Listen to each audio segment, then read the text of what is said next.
আলু কোথায় আমার আলু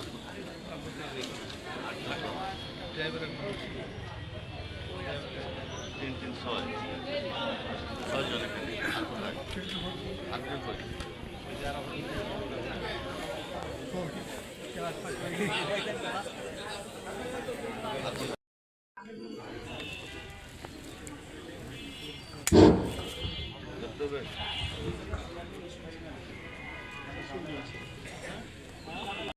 ইউনিয়নের বিট পুলিশিং মত বিনিময় সভার প্রধান অতিথি অনুমতিক্রমে আজকের এই সভার কার্যক্রম শুরু করতে যাচ্ছি।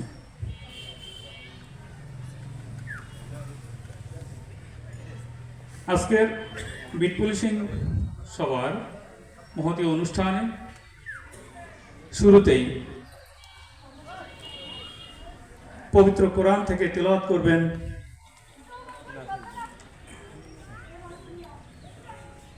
হাফেজ মাওলানা মোহাম্মদ হাদিউজ্জামান, ইমাম, ডুমাইন বাজার জামে মসজিদ। অত্র অনুষ্ঠানের প্রধান অতিথি ফরিদপুর জেলা পুলিশের অভিভাবক সুযোগ্য পুলিশ সুপার মহোদয় জনাব মোহাম্মদ আব্দুল জলিল পিপিএ মহোদয়, যার সুদৃঢ় নেতৃত্ব ও দিক নির্দেশনায় সুন্দরভাবে নিয়ন্ত্রিত হচ্ছে অত্র জেলার আইন শৃঙ্খলা ব্যবস্থা। এছাড়াও বিশেষ অতিথি হিসেবে আর উপস্থিত আছেন সহকারী police super Madhukhali circle Faridpur জনাব মোহাম্মদ ইমরুল হাসান।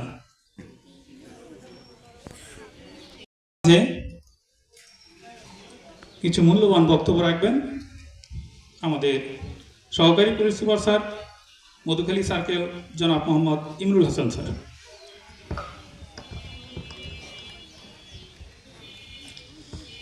বিসমিল্লাহির রহমানির রহিম।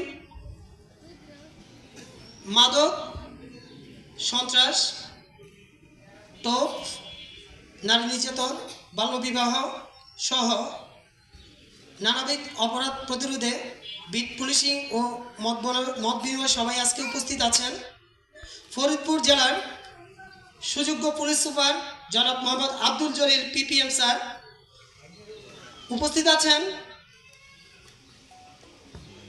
মধুখালী থানার অফিসার ইনচার্জ এবং আমার সামনে উপবিষ্ট ডুমাইন ইউনিয়নের বিভিন্ন স্তরের গণ্যমান্য ব্যক্তিবর্গ, আসসালামু আলাইকুম।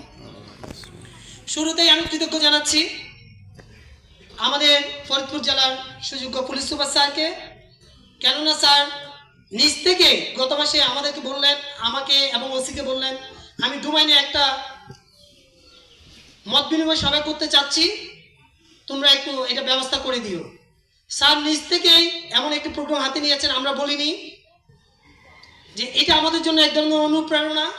স্যারকে আবার কৃতজ্ঞতা জানাচ্ছি, সেই সাথে ধন্যবাদ জানাচ্ছি যাদের কারণে আজকে এই সুন্দর প্রোগ্রামটা আমরা আয়োজন করতে পেরেছি, তাদেরকে আমরা ধন্যবাদ জানাচ্ছি। মধুখালী থানা পুলিশ তাদের কাছে কৃতজ্ঞ থাকবো। মধুখালী 11টা ইউনিয়ন, 11টা ইউনিয়নের 10টা ইউনিয়ন যদি একদিকে চলে, একটা ইউনিয়ন যদি আলাদাভাবে চলে, ঠিক থানাটাও একটু নড়বড়ে দেখা যাবে। উপর থেকে আমাদের স্যাররা দেখেন যে ডুবাইনে যখন কোনো ঘটনা ঘটে সেটার প্রভাব সবখানে যায়। স্যাররা দেখতে পারেন যে কোন জায়গা নিয়ে আমার জায়গাটা একটু নড়বড়ে টলমলে অবস্থা। আমি মনে করি স্যার এই কারণে যে আপনাদের নিয়ে চিন্তা ভাবনা করেন, তাই এই প্রোগ্রামের আয়োজন করেছেন। সেই সাথে আপনাদেরও অনেক বেশি দায়িত্ব আছে। নরবরের টেবিলটা কিভাবে ঠিক করা যায়, কিভাবে সেটা পড়াযোগ্য করা যায়, সেক্ষেত্রে কি করণীয় আজকে আপনারা স্যারকে বলবেন, স্যার শুনবেন। সে আলোকে স্যার আমি দৃঢ়ভাবে বিশ্বাস করি আমাদের স্যার কথায় বিশ্বাসী না, কাজে বিশ্বাসী, এবং এর প্রমাণ আপনারা নানাভাবে পেয়েছেন। এবং মাদক, এক্ষেত্রে আপনি আপনার ভাইকে, আপনার চাচাকে, আপনার বাপকে আপনি প্রশ্ন করবেন যে আপনি এত রাত্রে যাচ্ছেন কোথায়, আপনার ইনকামের উৎস কি, আপনি জানবেন। এরপরে আসি স্কুলের শিক্ষক, মাদ্রাসার শিক্ষক বৃন্দ এবং মসজিদের খতিব, মন্দিরের পুরোহিত, আপনাদেরও অনেক দায়িত্ব আছে। আপনারা জুমার নামাজে স্কুলে সমাজকে কিভাবে এগিয়ে নিয়ে যাবেন, অপরাধমুক্ত কিভাবে ডোমাইন করবেন, সে আলোকে আপনারা আশা করব প্রত্যেক স্কুলে প্রত্যেক দিন জুমার খুতবায় অন্তত পক্ষে কিছু না কিছু বলবেন। আপনাদের কথা খুব সুন্দর করে শুনে, অপরাধীও শুনে, নিরপরাধীও শুনে, কেউ যদি আমল করে তাহলে আপনি সফল। তাই বক্তব্য আসলে শুনতে এসেছি, আপনাদের কথা শুনবো, আপনাদের কথা শুনবো। এই বলে আমি আমার সংক্ষিপ্ত বক্তব্য এখানে শেষ করলাম।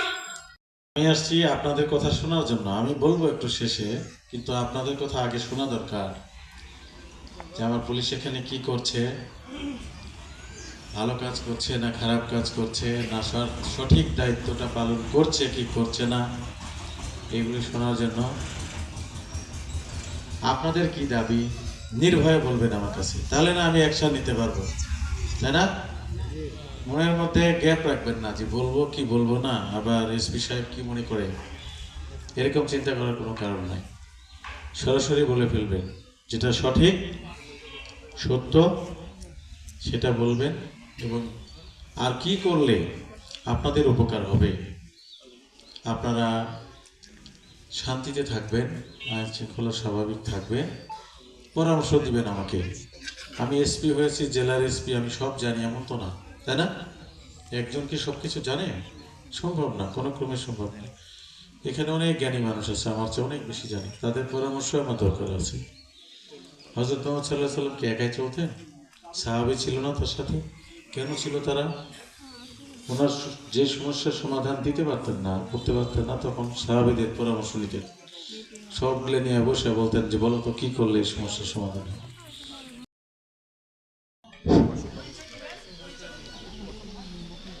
আমি মোহাম্মদ নাসির উদ্দিন, আমার নিকনেম মিন্টু। আমি সহকারী শিক্ষক, নিঃসন্দেহপুর সম্মিলনী মাধ্যমিক বিদ্যালয়।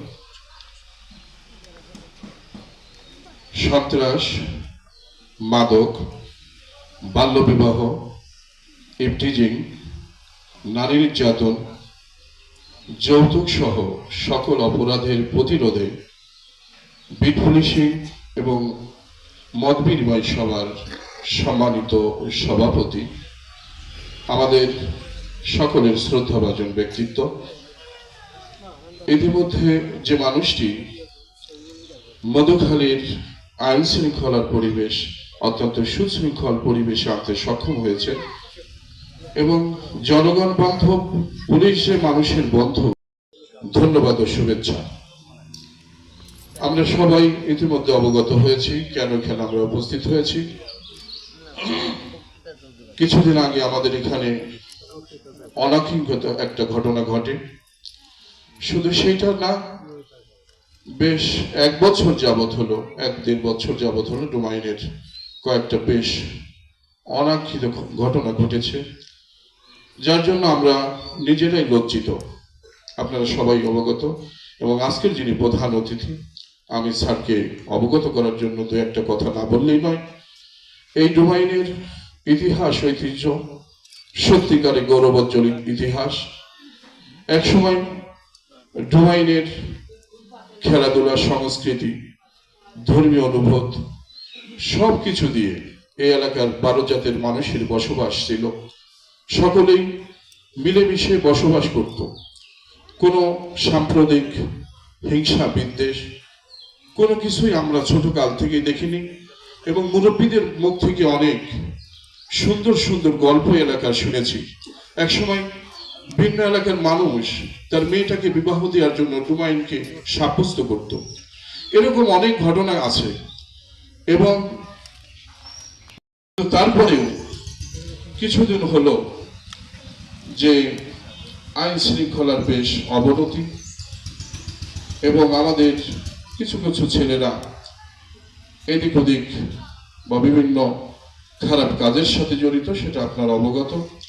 এর অন্যতম কারণ হলো আমাদের ফরিদপুর জেলার একেবারে শেষ সীমান্তে আমাদের ইউনিয়নটা, এদিকে মাগুরা জেলার ঘেঁষা আমাদের এই গ্রামটা, মধুখালীর শেষ প্রান্ত আমাদের ইউনিয়ন, এদিকে বালিয়াকান্দির শেষ সীমান্ত আমাদের ইউনিয়ন। অতএব অন্যায় অপরাধ করার যে একটা অভয়ারণ্য, সেটা অন্যতম একটা জায়গা বলে আমি মনে করি এই ডুমাইন। এদিকে পুষ্করী নদী অনেক জায়গা, এদিকে আরেকটা নদী, বিভিন্ন জায়গায় অপরাধ করার মতো অনেক জায়গা এখানে রয়েছে।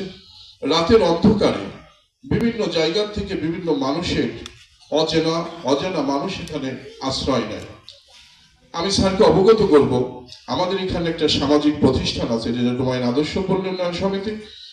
আমরা শুনেছি মুরব্বীদের মুখ থেকে যে এই পল্লী উন্নয়ন সমিতির শাসন ব্যবস্থা এমন কঠিন ছিল যে মানুষ থানাকে যতটা ভয় পেত, এই ডুমাইন আদর্শ পল্লী উন্নয়ন সমিতিকে এত বেশি ভয় পেত যে আমাকে যদি কোনো কারণে, অন্যায়ের কারণে যদি ডুমাইন আদর্শ পল্লী উন্নয়ন সমিতি নিয়ে যায়, তাহলে আমার রেহাই নেই, আমাকে থানায় নিয়ে যাক, কিন্তু ডুমাইন আদর্শ পল্লী উন্নয়ন সমিতিতে জন্য না নেয়।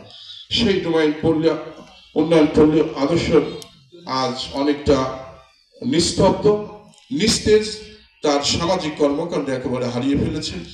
আমি স্যারকে অনুরোধ করব এইটা যাতে উজ্জীবিত হয়।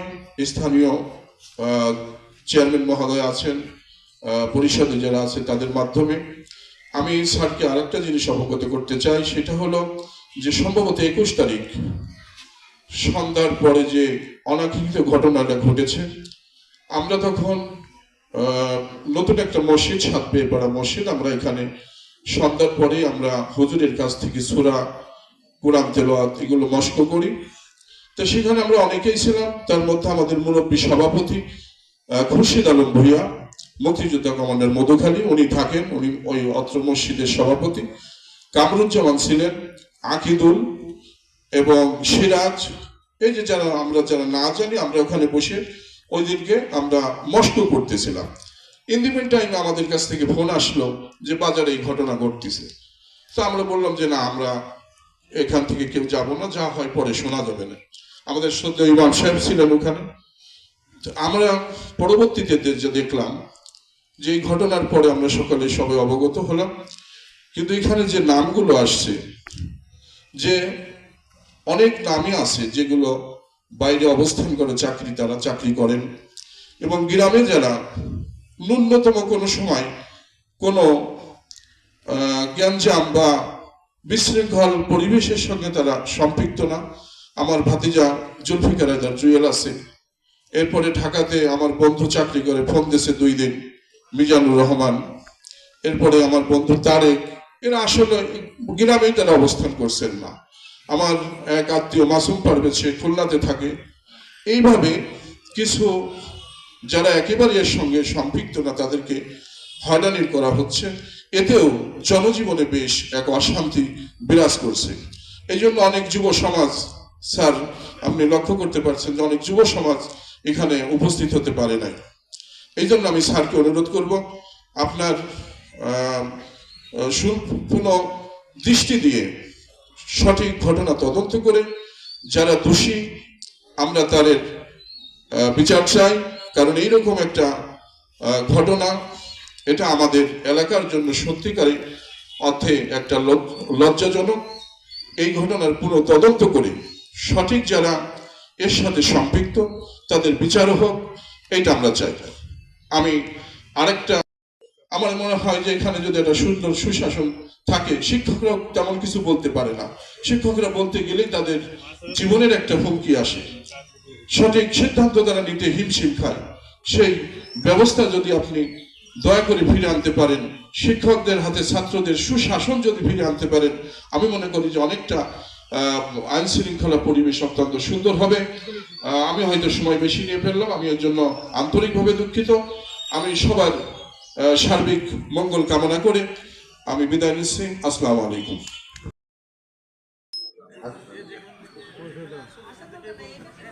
হ্যালো, আসসালামু আলাইকুম। ধন্যবাদ জনাব আব্দুল জলিল পিপিএম মহোদয়কে আজকের এই সুন্দর অনুষ্ঠানের জন্য। আসলে এরকম একটা অনুষ্ঠানের জন্য সবাইকে স্বাগত জানাচ্ছি। আমরা আসলে দীর্ঘ 15 বছরের একটা জট নিয়ে এখানে বসছি। আমার এসপি মহোদয় এখানে আসছে। আমি চাই কি, আমার গ্রামের পক্ষে থেকে আসলে বড় কথা না, বড় কথা হচ্ছে এসপি স্যার আমাদেরকে নিয়ে কি করতে চায়। যেমন আমাদের নিশ্চিন্তপুরে একটা ঘটনা, হুট করেই সেখানে টিওনো মহোদয় আসলো, পুলিশ আসলো, 100 বছর পরে যে জমিগুলো খায় সাধারণ জনগণ তাদের সাথে মারপিট করলো, বেঁচে গেল, সেখানে প্রায় 250 আসামি হয়ে গেল। তো এই পুলিশ এবং জনগণ যতক্ষণ না বন্ধু হচ্ছে ততক্ষণ এই ধরনের ঝামেলাগুলো এড়ানো যাবে না। যে যাই বলুক না কেন, পুলিশ তাদের মতো করেই এক ধরনের অসাধু লোকের সাথে তাদের আন্ডারস্টিমেট আছে, এবং রাতের অন্ধকারে হোক আর দিনে হোক আর ভোর রাত্রি হোক, তারা গিয়ে কিছু ছেলেকে ধরে নিয়ে ওই মাইক্রো নিয়ে যায় ব্রিজের উপর দিয়ে নেগোসিয়েশন করতেছে। এই নেগোসিয়েশনের কারণে ওই যে ছেলেটা দুধের শিশু 15-16 বছর বয়স, সে কি করতেছে, ওই পুলিশ কিংবা ওই ডিপি অফিসার, সে গোলা থেকে আর বরিশাল থেকে তার সাথে একটা নেগোসিয়েশন হয়ে যাচ্ছে। সে বলতেছে, বাবু তুমি আসো আর আমি আসি, বাঘের টাকা দুইজনে ভাগাভাগি করে নেব, সমস্যা নেই। তো এই ছেলেটা তখন গর্জন দিছে বাঘের মতো, এই যে বলতেছে, স্যার বলতেছে যে ইয়াং জেনারেশন আসে না কেন, এই ইয়াং জেনারেশন এখন আসবে না, সে তো দেখা করবে তখন। এই জায়গা আসার মতো তার তো সিচুয়েশন নাই, সে তো অপরাধী। আর এই অপরাধীর পিছনে হাত কার, 1500 বছর পরে তাকে শক্ত করা হয়েছে। এই 15 বছর পরে তাকে শক্ত করা হয়েছে একটা ছেলে, সে এখন বাঘ হয়ে আছে, সে রাতের বাঘ, সে তো আপনার সামনে আসবে না। আর সে যখন হানা দেবে তখন ওই যে আমার মিন্টু কাকা বললো, আমি তো সহকারী শিক্ষক, কিছু বলতে পারি না, আমি কিছু বললাম জানের ওর হুঙ্কার আসে, অথচ ওর যে বডি শটে নিজে একটা বাঘ, কিন্তু ও কিছু বলতে পারে না, এটাই সত্যি। এবং আপনারা এখানে যে অ্যাটাকটা হয়েছে এটা একদিনে হয় নাই, সে আজকে এই ওসিরে ভাগ দিচ্ছে, কালকে ওই পুলিশ অফিসারে কিনতেছে, পরশু দিনে পুলিশ অফিসার কিনতেছে, কিনে তারা এখন এমন একটা বাহিনী হয়েছে। আমি এসপি স্যারকে অবগত করতেছি, সেটা আমাদের এই ছোট অনুষ্ঠানে এইভাবে হয়তো মিলচাল করা যাবে না, এবং এরকম হাজার অনুষ্ঠান করেও এখানে সম্ভব না যতক্ষণ না আপনি আমাদেরকে কি করতেছেন, আমাদেরকে কি সুবিধা দেবেন। এই যে মামলাগুলো হয়েছে, আপনি আজকে এই টেবিলে আসার আগে এই মামলাগুলো আমি প্রস্তাব করতেছি, এই মামলাগুলো আপনি সমস্ত মামলা উঠাই নেন, সমস্ত মামলা সাধারণ ক্ষমা ঘোষণা করেন, ইউনিয়নের যত ইয়াং জেনারেশন তাদেরকে ভালো করেন। আপনি ইসলামের যে হুজুরকে দিয়ে যে তাদের কথা বললেন, হুজুরি কথা তো শোনে না। আমি এক হুজুরকে বলছি, এই হুজুরকে বলছি, আমার এলাকার হুজুরকে বলছি যে আপনি টোপ ইয়াবা নিয়ে কথা বলেন, বলতেছে টোপ ইয়াবা নিয়ে কিভাবে কথা বলবো, আমাদের মাসিক বেতন তো তারাই দেয়, তো আমি তো আর বেতন পাবো না, আমি টোপ ইয়াবা নিয়ে কিভাবে কথা বলবো। সমাজের যারা বুদ্ধিজীবী আছে, আমাদের সমাজের সুশীল সমাজের যারা আছে, অনেক শক্তিশালী, আওয়ামী লীগের আমলে তারা দেখছি গর্জন টর্জন দিয়ে বেড়াচ্ছে, কিন্তু অ্যাকচুয়ালি তাদের কাছে তারা পাত্তা পাচ্ছে না। কেন পাচ্ছে না? তার পকেটে পুলিশের অফিসার আছে, ছোট ছোট বাচ্চাদের পকেটে বলে পুলিশ অফিসার তোমার পকেটে আছে, বাবু তুমি আমাকে ভয় দেখাও কেন। আমি অনেকদিন অপেক্ষা ছিলাম যে অন্তত স্যারকে আমি কথাগুলো বলবো, আজকে ডোমাইন বাজারে পেয়ে আমি কথাগুলো বলে ফেললাম। স্যার আজকে নির্ভয়ে কথা বলতে বলছে বলে নির্ভয়ে কথা বলছি আমি, আমার পরে যারা কথা বলবেন তারা নির্ভয়ে কথা বলবেন। আজকে তো স্যার হয়তো নির্ভয়ে কথা বলবেন, যা সত্যি সেটা বলবেন। এবং আমি ছোট একটা প্রস্তাব স্যারকে দিচ্ছি। অনেক আগে আমি আমার যখন ওসি মহোদয় ছিল শহীদুল ইসলাম স্যারকে বলছিলাম এখানে আমরা একটা ক্যাম্প করার একটা প্রস্তাব দেন। ওসি স্যার আমাকে বলছিল আপনি এসপি মহোদয়কে একটা চিঠি দেন, আমি সুপারিশ করবো না এখানে ডোমেন একটা ক্যাম্প করার জন্য। তো আমি স্যারকে বলতেছি এত মিনিমাম একটা ক্যাম্প এখানে করার ব্যবস্থা করেন। আসলে এটা অপরাধের একটা অবহেলনা হয়ে গেছে। মিনিমাম একটা ক্যাম্প করার জন্য আপনাকে সবাই অনুরোধ করছি। এবং ইয়াং জেনারেশন আমার নিশ্চিতভাবে একটা মামলা 250 আসামি, এই ডোমাইনের মামলা 250 আসামি স্যার, আপনি এদেরকে বেকসুর খালাস দিয়ে দেন, এদেরকে ভালো সুযোগ করে দেন। এরা আর কোনো অপরাধ করবে না, সেই দায়িত্ব আমি নিলাম। এবং আপনার কোনো পুলিশ এখান থেকে ঘুষ খেয়ে তাদেরকে সুযোগ দেবে না, সেই দায়িত্ব আপনি নেন স্যার, আপনি সেই দায়িত্ব নেন। আর আমি ডোমানবাসীর দায়িত্ব নিলাম, একটা ছেলে অপরাধ করবে না, ইয়াবা খাবে না, টোপ খাবে না। ওই মিয়ানমার থেকে একটা ইয়াবা ডোমাইন আসতে গেলে স্যার 15 জন পুলিশ লাগে আর 20 জন মানুষ লাগে, তাদের হাত দিয়ে ডোমাইন বাজারে ওই ইয়াবাগুলো আসে। তো পুলিশের হাতগুলো তো না থাকে, ইয়াবাগুলো ডোমাইন বাজারে কিভাবে আসবে? আপনি এগুলো ইনশোর করেন। অন্তত আমি ইনশোর করতেছি ডোমাইনের কোনো ছেলে একটি ছেলে আপনার অবৈধ করবেন না। আপনার একটা পুলিশ জন এখানে ঘুষ না খায়।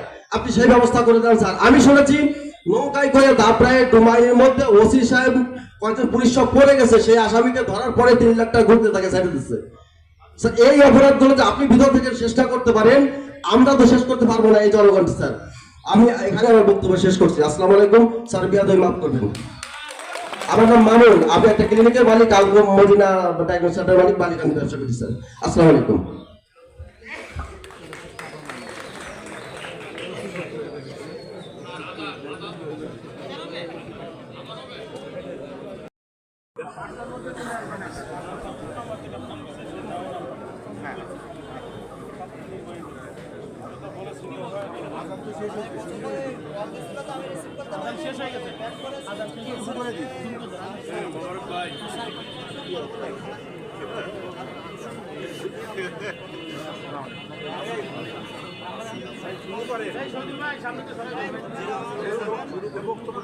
নামাজ 4:30 হলো কথা বলতে পারবে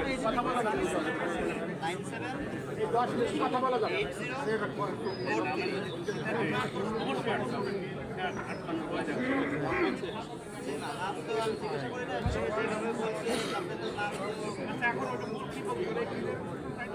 মানে প্রথমে ফোন দিয়ে বললো যে তোমার নামে মামলা থানায় দেখা করে এখন আমি প্রতিদিন নামাজ পড়তে ঢুকবো, তাই বললাম স্যার আমি কথা বলে পরে পরে ভাইয়ের কাছে ভাইয়ের কথা বললাম, পরে এখন এসে থানায় দেখা করলাম।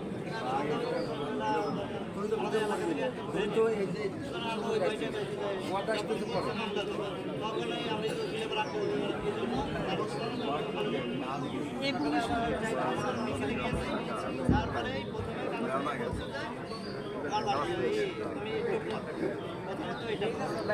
তারপরে বলে যে তুমি নিবে আমি এগুলো জানি না, আমি বাজারে ব্যবসা করতাম, এখন ভাই অ্যাক্সিডেন্ট করার পরে এখন বাড়ি রাইস মিল আছে, বাড়ির কাছে ওইটা চালাচ্ছে। সেইগুলো ই করার পরে কাগজ নিয়ে ভোটাভুটি করার পরে আমার নাম জিজ্ঞাসা করলে, আমার বাবার নাম জিজ্ঞাসা করার পরে জি জি হ্যাঁ আর বিদেশ যাওয়ার জন্য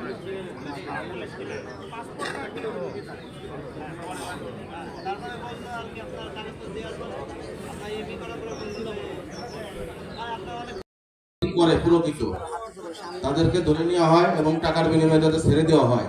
আমার কথা, তারা অপরাধী হয়েছে, তাদেরকে সাজা দেন, আইন নিজেরা সেটা করেন, তাহলে তো সে অপরাধের সুযোগ পেল না। স্যার প্রশাসন থানার ডিবি থেকেও আসে, থানার থেকেও আসে। তা আপনারা আপনার প্রতি বিশেষ দৃষ্টি আকর্ষণ স্যার, যে অপরাধী করছে তার সাজা হোক, যাতে সে ফিরে না আসে, তার সাজা খাটে ভালো হয়ে আসুক। এটাই স্যার দৃষ্টি আকর্ষণ বিশেষভাবে, এটাই বলে আমি শেষ করছি। আসসালামু আলাইকুম। এবং ডিবি এসে যদি গার্জিয়ান ছেলেরে না পায়, মারেও ধরে মারিছে, বাপের গার্জিয়ানের ধরেছে মারিছে, নিয়ে এমন কথাও বলিছে 2500 ইয়াবা দেবো টাকা না দিলে। এরকমের ঘটনাও আছে। আমি নিজেও কিছু ছাড়াইতে এই বছর খানেক আগে 6 মাস এই গন্ডগোলের আগে এরকমের অনেক ঘটনা হয়েছে। ওই পাইনে গার্জিয়ান হয়েছে, আসামি পায় নাই, আসামির বাপেরে ধরে নিয়ে গেছে, আসামির মারেও মারিছে, ওই দৈত্য চলেছে পিটি মানুষ এমন মাইটে মারিছে, সেই তাবুত বাড়ি পুরো বেলাইছে মারিয়ে। না 4-5 মাস ভিতর দিয়ে এরকম হয় নাই। না বলবেন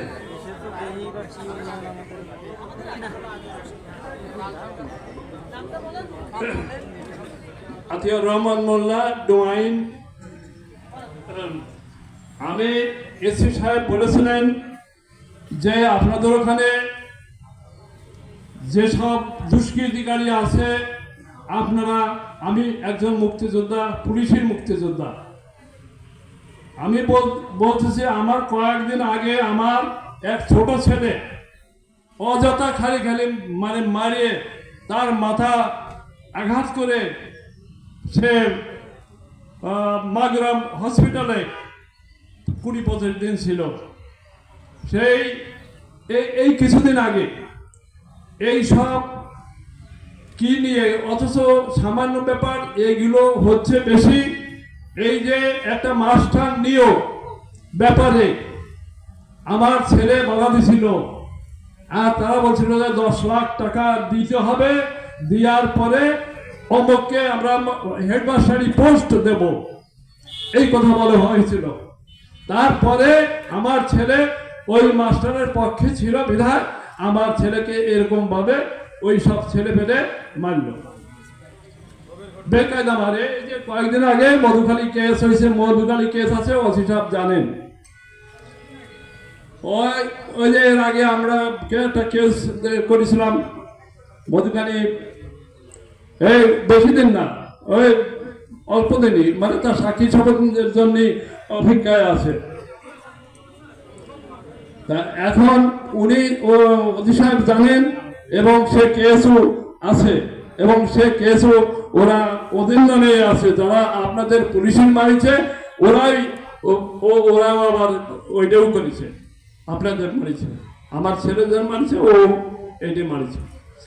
তাই আমি বলি যে কতগুলো গডফাদার আছে, বুঝছেন, কতগুলো গডফাদার আছে এই গ্রামে। এই গডফাদার গুলো আগে দেখেন, তারপরে আমরা এখানে একটা ক্যাম্প চাই। হ্যাঁ, আমরা এখানে একটা ক্যাম্প চাই। আমরা মুক্তিযোদ্ধা হিসাবে, আপনিও আমাদের এসপি সাহেব, আমাদের আপনি বলেছিলেন যে আপনাদের কোনো অসুবিধা হলে পরে এই জিনিসগুলো আমার কাছে বলবেন। তা আমি বললাম, এই ধরেন আমি মুরব্বী, কথা বলতে বেশি সময় লাগে, তা আমি অনুরোধ করছি এসপি সাহেব আমাদের এখানে একটা ক্যাম্পের ব্যবস্থা করেন। আসসালামু আলাইকুম। আপনি শনিবারে সার্কেল অফিসে যাবেন। আচ্ছা, সার্কেল এসপির কাছে।